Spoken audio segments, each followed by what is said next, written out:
नमस्कार, yoga my life पर आप सबका स्वागत है। आज एक बेहद रोचक इंसिडेंस जो स्वामी विवेकानंद जी से जुड़ा हुआ है, वो आपको सुनाने जा रहा हूँ। जो स्वामी विवेकानंद जी की शिकागो यात्रा थी सन 1892 में, 92-93 की बात है। 1893 में थी शायद शिकागो यात्रा। ये जो यात्रा है, वो एक चाकू से संबंधित है, नाइफ से। बड़ी इंटरेस्टिंग बात है जो मैं आपको सुना रहा हूँ।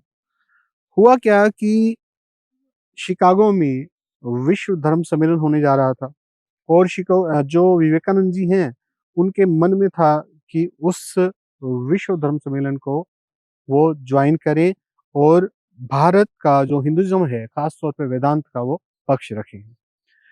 अब इसके लिए जो है उनको अनुमति चाहिए थी अपने गुरु से। संयोग की बात ये थी कि उस सम्मेलन से कुछ समय पहले ही रामकृष्ण परमहंस जी की मृत्यु हो गई थी। अब जो उनकी गुरु थी, वो गुरु माँ थी, यानी कि स्वामी रामकृष्ण परमहंस जी की धर्मपत्नी माँ शारदा। अब उनसे जो है उनको अनुमति लेनी थी।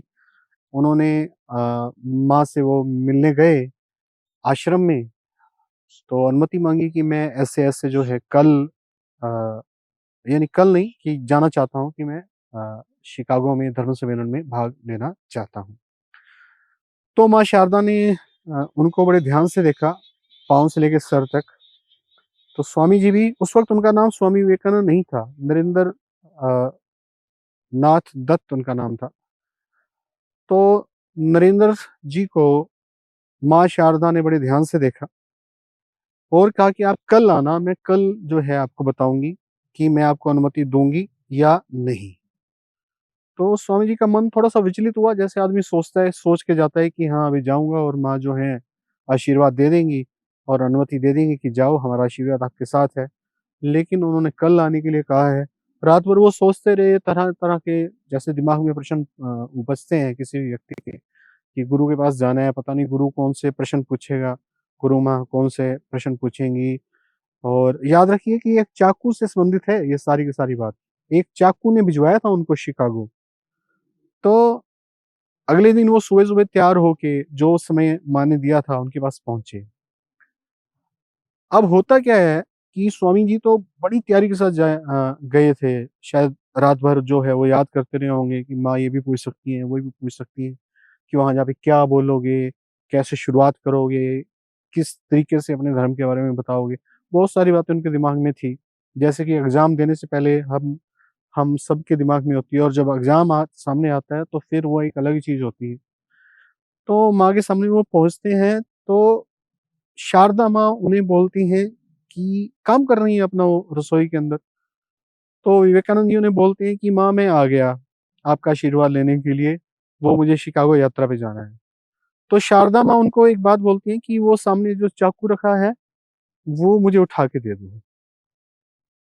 तो जैसे ही विवेकानंद जी ने चाकू माँ शारदा के हाथ में दिया, उसी वक़्त उन्होंने कहा कि जाओ, मेरा आशीर्वाद तुम्हारे साथ है अ, और तुम सफल होगे, मेरा आशीर्वाद और मेरी अनुमति दोनों तुम्हारे साथ है।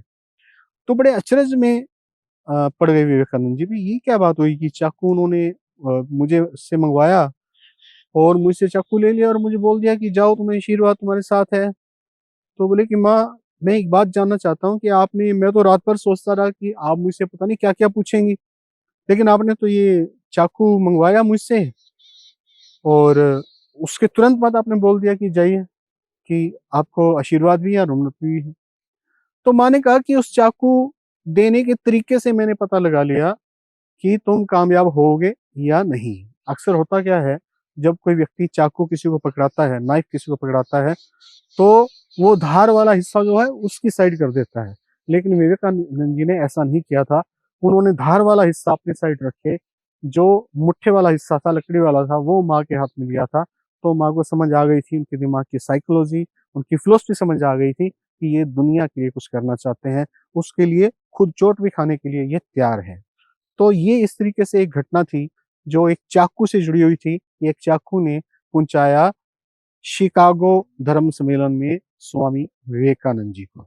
स्वामी विवेकानंद जी का नाम कैसे पड़ा, उस पे एक अलग वीडियो आपको बताएँगे, वो भी बढ़िया की इंटरेस्टिंग स्टोरी है। Thank you very much. आपका दिन मंगलमय हो।